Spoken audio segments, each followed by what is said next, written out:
Long COVID, or the official name for it, which is post-acute sequelae of COVID-19 infection. Basically, anyone who has symptoms for more than 4 weeks after their COVID infections. Normal duration of COVID-19 infection can be anywhere from 2 to 14 days. You can feel the after effects even for a couple of weeks after that. That's normal with any virus. But what we're seeing in these long COVID patients is that months later that they're having symptoms. And unfortunately, it's becoming quite common with COVID-19 patients in general.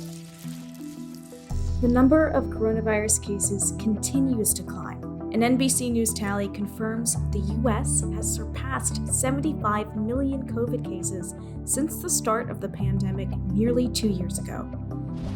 Meanwhile, close to 1 million Americans have died from COVID, which continues to be fueled by the Omicron variant. Although it's encouraging that Omicron appears to be causing less severe disease, it's important to remember that we are still facing a high overall burden of disease.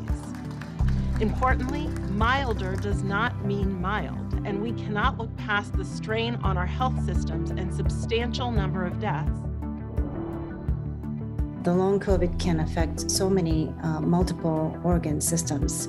And currently we don't understand how long COVID happens.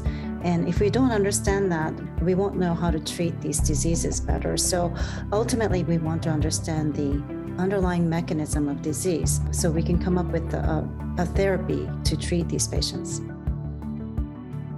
Patients presenting with long COVID, can have a variety of presentations. There are patients who present with symptoms that are similar to what we used to term chronic fatigue syndrome, what's also now called myalgic encephalitis. May have energy to do one thing and then the next day they're very tired. So that post-exertional malaise, that can be a component. We can see that.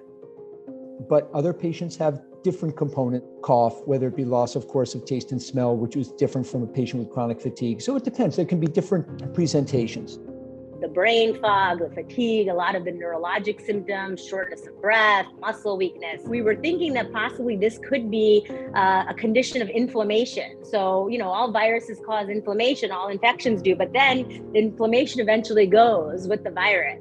Our theory or our thought may be that there's a prolonged inflammation in these individuals. And in these 144 people, we found that they still have pieces of their original virus in them, in their white blood cells. So is that it? I mean, we can't say for sure, but this could be a clue.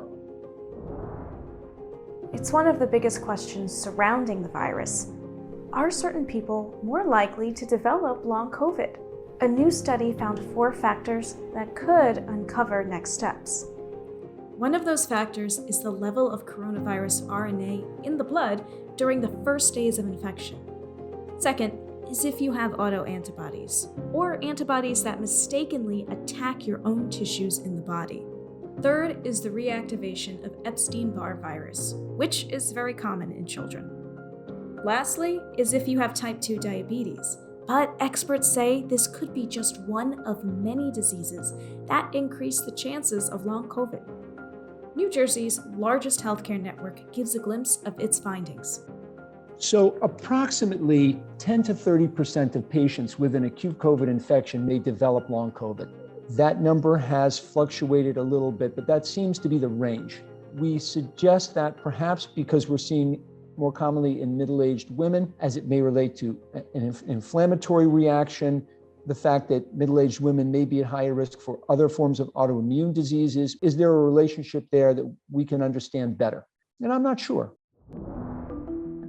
Now, if you are recovering from COVID, experts recommend to carefully monitor symptoms post-infection. If symptoms change rapidly over 2 to 4 weeks and lessen your ability to function, it is recommended to see a healthcare provider. Up next, we take you inside a New York City COVID recovery clinic that's treating long-haul patients who endured the first wave of the pandemic. For NBC New York, I'm Linda Gaudino.